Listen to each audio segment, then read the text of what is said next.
বাংলাদেশের 18 কোটি মানুষ দীর্ঘ 17 বছর এই নির্বাচন থেকে বঞ্চিত ছিল।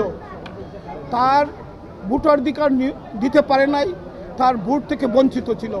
বিএনপির ভারপ্রাপ্ত চেয়ারম্যান তারেক রহমানের নেতৃত্বে বাংলাদেশে এই 17 বছর এই বাংলাদেশে একটি অবাধ সুষ্ঠু নির্বাচনের জন্য আন্দোলন করেছিল।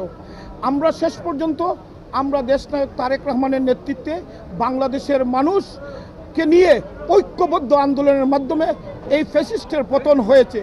একটি অন্তর্বর্তীকালীন সরকার হয়েছে। এই সরকার ডক্টর ইউনূস সরকারও বুঝতে পেরেছে বাংলাদেশের 18 কোটি মানুষের মনের কথা। ওনারা বুঝতে পেরেছে বাংলাদেশের 18 কোটি মানুষ চায় দ্রুত সময়ের ভিতরে নির্বাচন। তাই এই অন্তর্বর্তীকালীন সরকার ফেব্রুয়ারিতে একটি টাইম দিয়েছেন। ফেব্রুয়ারির প্রথম দিকেই নির্বাচনের প্রস্তুতি নিচ্ছেন। শুধু প্রস্তুতির পাশাপাশি ওনারা নির্বাচন কমিশনকে তারা ইনস্ট্রাকশন দিয়েছেন রেডি করার জন্য। ফেব্রুয়ারিতে বাংলাদেশের মানুষও প্রস্তুত রেডি হচ্ছেন একটা উৎসবমুখর পরিবেশে এই নির্বাচনে অংশগ্রহণ করার জন্য ফেব্রুয়ারিতে।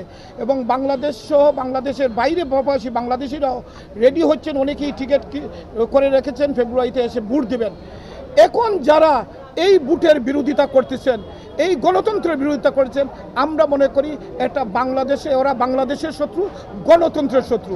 কোনো অবস্থাতেই এই ফেব্রুয়ারি থেকে আর পিছপা হওয়া যাবে না। যেহেতু অন্তর্বর্তীকালীন সরকার, নির্বাচন কমিশন, প্রশাসন এবং বাংলাদেশের সবকটি রাজনৈতিক দল, বাংলাদেশ সর্ববৃহত্তর রাজনৈতিক দল বিএনপি সহ সবাই চাচ্ছেন এই নির্বাচন যাতে ফেব্রুয়ারির মধ্যে হয়। ইনশাল্লাহ আমরা বিশ্বাস করি ফেব্রুয়ারির মধ্যে হবে। কেউ এই যারা বলতেছেন তারা বুঝতেছেন তারা নির্বাচন করলে একটা আসনও পাবেন না। এই বয়ে তারা নির্বাচনের বিরোধিতা করতেছেন।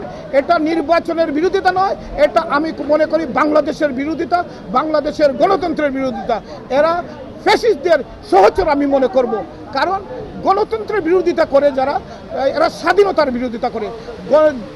এই ভোটের বিরোধিতা যারা করে এরা বাংলাদেশের বিরোধিতা করে। আপনার দল কি করবে যদি নির্বাচন ডেডলাইন অনুযায়ী? আমরা মনে করি নির্বাচন অবশ্যই ফেব্রুয়ারির মধ্যে হবে।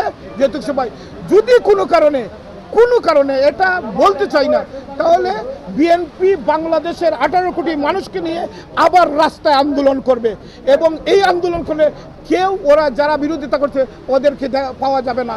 এরা আন্দোলনের মাধ্যমে আমরা ফ্যাসিস্টের পতন করে, এই দীর্ঘ 17 বছর আন্দোলন করে আমরা ফ্যাসিস্টের পতন ঘটিয়েছি।